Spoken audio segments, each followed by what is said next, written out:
Hi, I'm Chuck Samikian. And I'm John Tolheimer. Welcome to the HR Stories Podcast, where there's a lesson in every story. Q&A edition. This is actually becoming one of my favorite segments, and it makes great short videos on YouTube. We get a lot of hits off these. People find them pretty informative.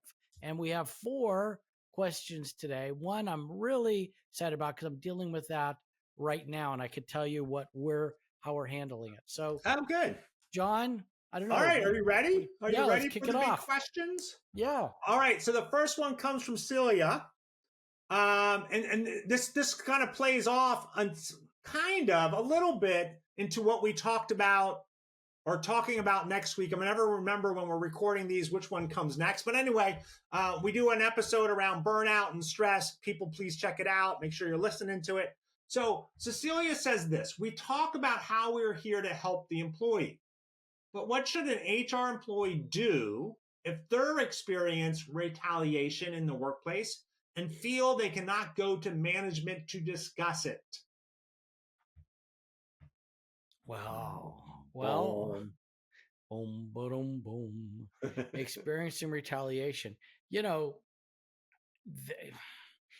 it's kind of a broad question, but let me just put some parameters around it, see if I can answer it based on that. So if the HR person bubbled up an issue, and because they bubbled up an issue, they're experiencing retaliation from their senior leadership. Yeah. And there's no one else hired to go to. One would need to ask, was it an illegal type of situation of retaliation? Is it protected by whistleblower? What is the retaliation? What was the situation? Are there legalities involved? Because you do have options. You're not going to like the options that I tell you, but you do have options. And I think, go ahead. As I remember, the conversation was around harassment in the workplace. Sure. And so somebody being harassment and then looking to find out, like, I'm being harassed. Who do I go to? I can't go to my senior leadership because maybe they're friends. Maybe they're the ones doing the harassment. So what do I do, Chuck? I'm stuck. Yeah. So you're going to need to go to the senior leadership or the ownership, or your only other alternative at this point would be to leave and file a EEOC lawsuit or a claim. However, John, let me just say before that, though, if they're not going to hold water if they quit and they file a claim with the EEOC because they were afraid that this person might be friends with someone and they didn't truly experience retaliation. If it's a fear of potential retaliation, then I say go forward and face that music, report it to senior leadership. And if they do retaliate, you may not need to, work for a very long time. Yeah, I think the key for all of this, right, and this is what we tell employees: document. Mm-hmm. Capture the documentation. What was the interaction? What was that? Do your own investigation on your own situation, just so you have that information and really get in there and dig to it, and then present it in a way to senior leadership, right? And so present it in a way like, hey, this is what's going on. This is it. Here's all the facts and figures. And be as unemotional about it as possible, right? It's not going to be easy. I get that. And then really dig into it and do it. But I do think Chuck's right. I think this is the time when you need to be like, this is not the work environment I want to work in. Now, that is easy to say from the outside because there are many reasons we stay in a particular job. And sometimes we need the money. Sometimes it's the only job available for us in the geographical area that we're in. And so really what I would do is document. Like Chuck said, have a conversation and start networking with other HR people and leaders or whoever, and just kind of get that connection, because then you're going to be much more mobile and flexible, because people are going to like, oh yeah, we definitely want you on our team. Yeah, exactly. Good answer. Good question. Okay. So this one comes from one of my workshops. We were talking about this today. And so I'm going to read this, and I'll probably add a little backstory to it as well. The situation is a little complicated. And so the person that was talking about this, there was an employee that was working at a job, right? So they were at job X. At job X, they were getting paid, let's say, $12 an hour, right? They were really good at it. And so the company's like, they're really good at it. Let's give them a promotion, and we're going to pay them $16 an hour. So they're in this role, right? As the $16, and they're doing their job, but they're not doing it really well. And so they get demoted back to where they were excelling, right? They get demoted back there. And so they're getting paid in the new position. They were paid $16 an hour. Now, why this was always going on, everyone in the company got a $2 raise. Mm-hmm. So now this person is now back to where they were. How much should we pay them? What's the appropriate salary level for that? So he was making $12 an hour, went to the new job. He gets $16 an hour, $2 an hour increase comes. Now he's making $18 an hour, and he's going back. John, I think he would go back to $12 an hour plus 2. What am I missing? that I think that's was my advice as well. That's the way I would look at it. They would just go back to 12, and then any raises they had gotten on top of that 12 would go back there. Now, there may be other reasons that you may, to me, it now becomes a strategic culture question. Mm-hmm. What message do you want to send to this employee? Like, hey, you're very valuable in this role. We think you're going to be great. So let's give them $15 an hour. Or, yeah, you really messed up. And so we're going to now bring you down to $13 an hour, right? And so again, that's the kind of message. And then we also have to look, right? We have to be consistent across the board to be like, all right, what did we do before and around this, and making sure that we're not just taking it out on this person, but we have a systematic approach to it.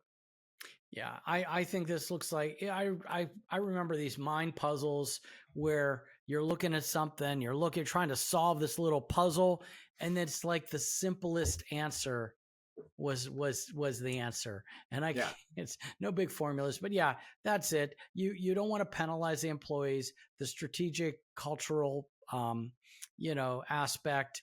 What do you want the message to be? You don't penalize them. Everyone got a $2 increase. You give this person that $2 increase and take them back to where they were plus the $2. So I think that's good. Yeah, I easy agree. Peasy. Yeah, easy peasy. And again, I think it's also a conversation about demoting them. Why are you demoting them? How do you make that person feel good? There was somebody was talking about somebody getting off a performance improvement plan. And they were asking, like, well, what do I do? They're off the performance improvement plan. What do I do? And everyone's, oh, just take a note, put a note in the file, blah, blah, blah. And I was like, well, what if we celebrate that, right? We send them a thank you card, or we make it a big deal, like, hey, you're off this. This is fantastic. You did the work. You paid off. How would that make them feel? All right. You ready for our next question? Yes. Are you sure? Yes. Look hesitant. You guys can't see him, but he looks a little hesitant. I am not hesitant. I am ready it's to like rumble. He's like, I just got to go to sleep, John. All right. Question number 3. Can employees also be an independent contractor for a company if the independent work is outside of their scope of their employee job duties? Ooh. Yeah. So, I used to think that was okay. And there are some companies that do that.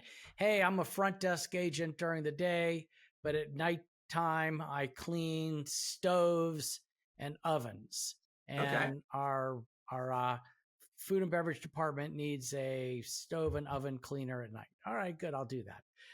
But more and more, John, I've seen companies go towards, no, we're not going to do that. Where I am right now, we have employees that are disc jockeys. Hey, I'm a DJ. All right. Yeah. It's my day off. Can I do a wedding? Yes, you can, but we're going to have to come up with a rate for you as an employee rather than as an independent contractor. So let's say I charge 5 hours as a disc jockey, I charge $500. I'm just saying that. Then you as a company need to take a look at, are we going to pay Chuck his $15 or $20 an hour when he normally works to be a disc jockey? Probably not. So we're going to give him a secondary rate and a secondary rate code called DJ, and we'll pay him $100 an hour for 5 hours when he is a DJ. But then you still run it through payroll. That is the safest option, and it may not be the best option for you or for that person, but it is definitely the safest option when it comes to wage and hour laws and Department of Labor. Yeah, and I see that. And it really depends. Like, so that would be a little more consistent, right? They're going to be doing that more on a regular basis, and you're going to do that.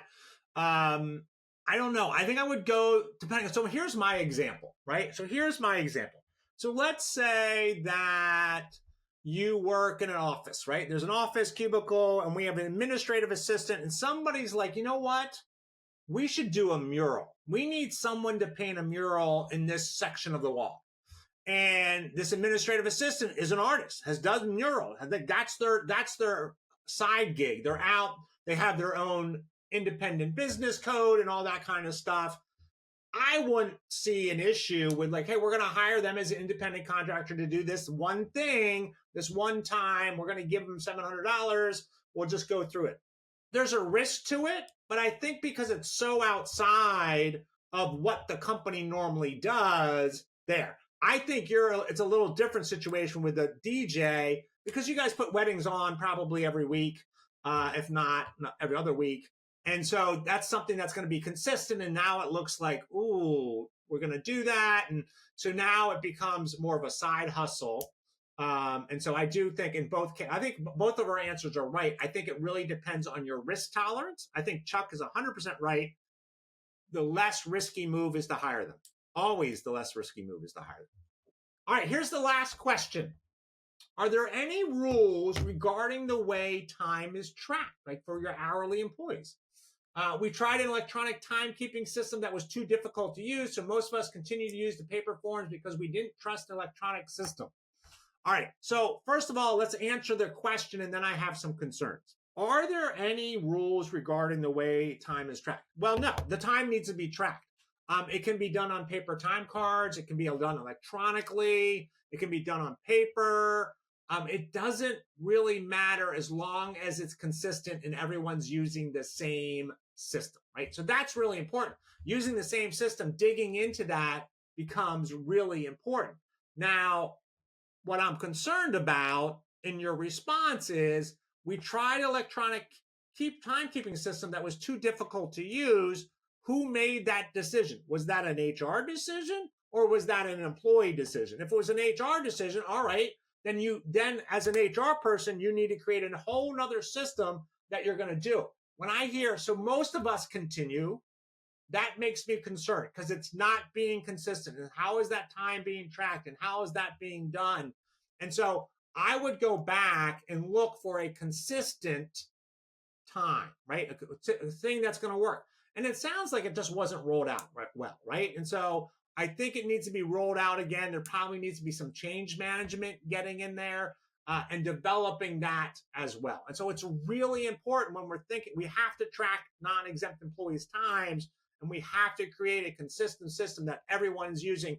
We can't have people using paper over here, some people using the time system, and then other people doing other things. And so that would be my concern. So that's where I'm at, and that's what I would handle that.